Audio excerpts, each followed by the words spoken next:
Well, I got nothing but failure today for day 2 of Carl's Comic COVID Challenge or Carl's COVID Comic Challenge. I can't remember which order I put it in, but I just talked for a solid 20 minutes into my iPhone, realizing it was set on camera mode. So, didn't record a thing. The second way that I failed is, and I knew this going into before I recorded in camera mode, that I forgot to bring the comic book with me that I read for the first freaking day of this challenge. I read the comic. I read it last night. It was a little late at night. I didn't feel like getting all squirrely and excited and recording at home and waking up my family, so I said, I'll record it tomorrow. I'm not going to post it till tomorrow anyway. Well, I forgot to bring the friggin' comic book. And because this stack of comics that I purchased from Legend Comics and Coffee were randomly drawn by the staff there for me, per my request, I wanted them to sell me dead stock,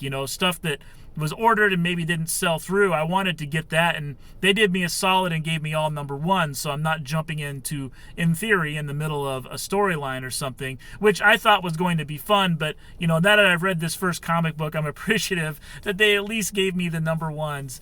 I think that'll make the beginning of this go better, but the first comic I pulled out I knew nothing about. It was one of DC's event Leviathan comic books called Leviathan Dawn. I did not remember the title of it, and I was searching online desperately to seek which comic it was because I couldn't even remember what was on the cover of it, let alone the name of the book. And so we're off to a terrible, terrible start. So this video neither features the comic book that I'm going to talk about, and I can't refer to it to jog my memory of some of the finer points I wanted to touch, but I've also bored myself talking about it already because I recorded into blank nothingness for 20 minutes. So this is how it's going to go, folks. I hope you're in for the whole ride. I want to encourage you to read while we're on these stay-at-home orders. I want you to, while we're able to move and interact within our community with the businesses that are still being allowed to operate, I want you to support your local businesses, local bookshops, local comic book stores. If you need something to read and you even have the slightest inclination towards superhero type fiction or illustrated fiction or graphic novels or just science fiction in general or fantasy, reach out to your local comic book retailer and have them hook you up with something. There are a couple suggestions I'll make to you before I jump into my second review of a comic book I don't have with me today, and that is A, contact your comic book distributor, local comic book shop, and ask them if they have something to recommend to you. Or you can go a step further like I did and just give me the variety grab bag. Just pick some stuff within this narrow genre, hook me up, surprise me, make my day even more exciting, and I tell you, it's going to be fun. It's a fun experiment. If you have a few bucks and you need some reading material, I would highly encourage supporting your local bookstores first before going to Amazon, before going to eBay, before going to digital supplementation of your reading materials, because these places may not make it out of the tunnel if this thing goes south on us. And so we need to support them every chance we get. And right now, we still have the ability to support them. They're still allowed to operate in most places. The shop owners can still report the work. They can still mail things out. They can bring stuff out to your car at the curb. Legend Comics and Coffee in Omaha, Nebraska. Escape Pod Comics in Huntington, New York, Long Island. These two places are both trying to carve out their business and accommodate the best they can, and I think this is a time to step up. If you aren't a regular customer, become one now. If you need any further information about either of those two places, please contact me. One thing you can do if you really have a death wish with your reading material is offer to buy someone's dead pull file. These are comic books that have been ordered by regular customers that have been failed to be picked up. These are things that hurt comic book shops even in the best of economies. These are comics specifically ordered with the understanding that they will be picked up on the day they're released, and so that money can immediately be used for the next order and the next order. For those of you who aren't aware, comic book stores and comic book fans in general share 52 holidays a year. Every Wednesday is a holiday for a comic book fan. It is New Comic Book Day. It's a periodical storytelling mode or medium. So these things come out every Wednesday. That doesn't mean Spider-Man is on the shelf every Wednesday, but there are new comic books every Wednesday, and that is the way that the current periodical floppy system works and has worked for years. And so when we labor under this system and people order stuff and don't pick it up, it's money out of the pocket of the retailer, and these aren't large margin purchases. So it's very important, if we're going to reach out and help them, that we try to be creative with ways to assist them, especially for those of us who don't particularly care what we're going to read. We just want to read and have fun with our shut-in status. I would recommend to ask your comic book shop if there are dead pull file issues that you can buy. Maybe some kid just has $27 worth of stuff that he hasn't picked up since January.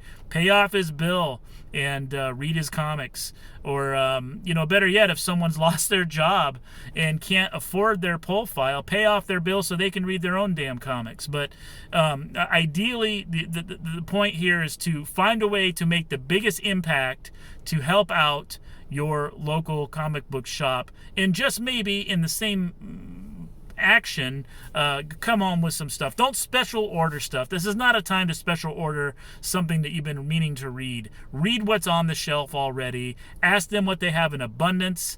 Look for older stuff that was over ordered or under purchased. Look for dead pull files, grab bags, things of this nature, and let's just try to keep it positive, have some fun with reading. So I need to get going to work here pretty quick, so I better talk about this dang comic book. So this is day 2 of Carl's Comic COVID Challenge, and I picked my first book out of the bag provided to me from Legend Comics and Coffee to be Leviathan Dawn. It was written by Brian Michael Bendis. It was drawn by Alex Maleev.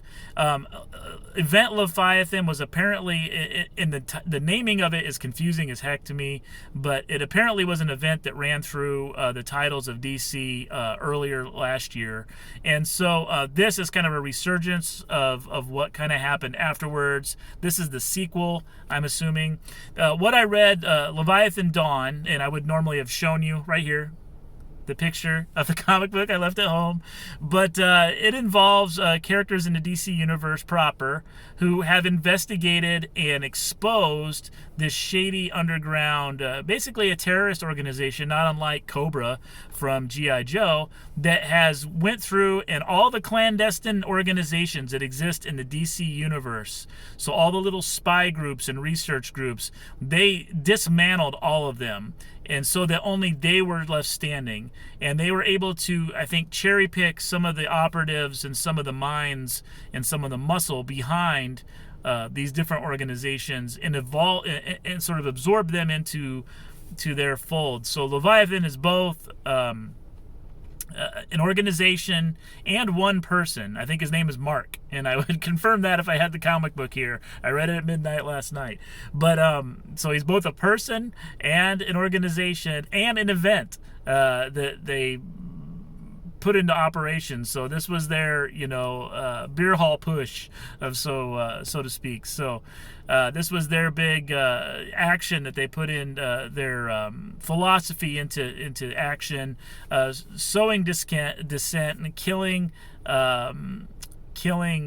their rivals. And the whole idea, from what I can tell from what was revealed in this particular one shot, is that they were trying to avoid conflict directly with superheroes because they knew that was going to paint them immediately in a negative light, and they didn't want that. They want there to be some ambiguity as to whether they're a utopian ideal Ayn Rand style, or if you read anything from Valiant Comics, kind of like what Harada was trying to do. So this is sort of in that vein, except for the villains seem really villainous. It doesn't seem that ambiguous when you read the page. They made it pretty clear in the writing that they're the bad guys and that they're scheming and they're up to no good. So the comic book art, Alex Maleev, I don't know much about him. The art was fine for a comic book, but for someone who's new to both the concept and the characters involved, it was very confusing because I think for the characters I knew who they were, I recognized them moving throughout the panels. Everyone else just kind of looked really rough and sketchy, and I would not have been able to identify them. The love interest of Diana of Wonder Woman is sort of the main protagonist of this team, and he recruits some other people to his secret team. They're trying to have a team so unpredictable and so unsuspected that they'll be able to move and act against Leviathan and kind of confound their expectations. And so this team he puts together has Talia Al Ghul, the Huntress, or the Manhunter. I'm kind of confused if it's the Huntress or the Manhunter, who the character is.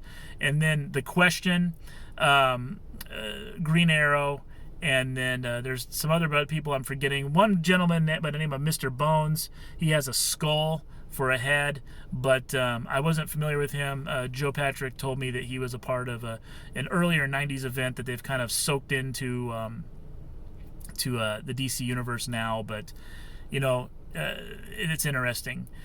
The comic itself was okay. It kept my interest throughout. I felt continually confused. It always boggles my mind, even when these one-shots, they put a big number 1 on it, and they don't really supply you with enough background information to really know what's going on. In this comic book, Leviathan is going through the motions of buying a country to establish themselves as a world presence so that they can kind of subvert the current system of politics and superhero politics that exists in the world as they attempt to work towards whatever vague goals they have.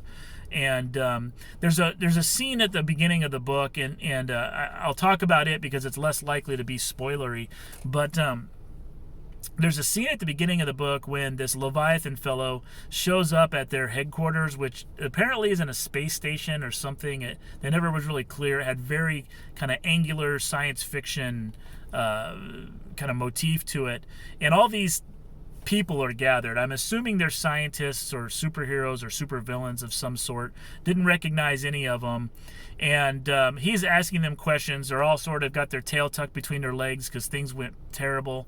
One of the operatives there has sold them out because they provided technology to someone outside of the group, and he calls them out. That particular person says he did so because he realized that the other scientists or other people within this think tank were compromised, that they had been brainwashed, but his brain works differently, so he was able to subvert and overcome the brainwashing, to which the answer was Leviathan said, "No, I knew your brain was like that, and still you're self-destructive. I gave you an opportunity to use your gifts creatively towards these new and noble goals, and you chose instead to be self-destructive." And he murders him or sends him to another dimension or something. I'm not really sure.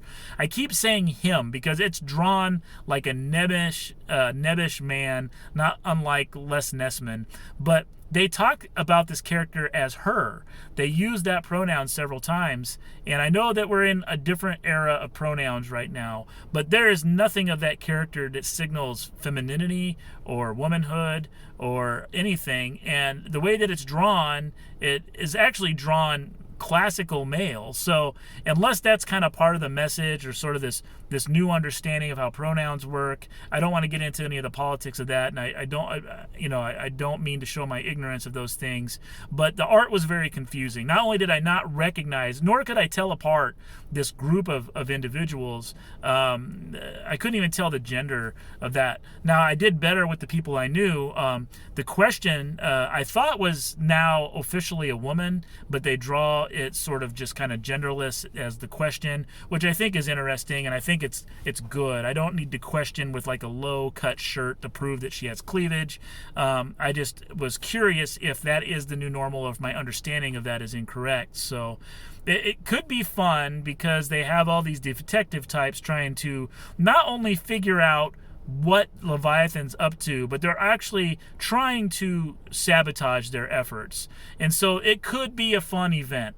And I will be tempted to continue reading it in the future. I am not a big fan of Brian Michael Bendis' writing sometimes. He tried to write everybody with this really cool action hero, tough guy banter, like bad detective type banter between Green Arrow and Steve, is it? The guy who's with, or Wonder Woman or whatever.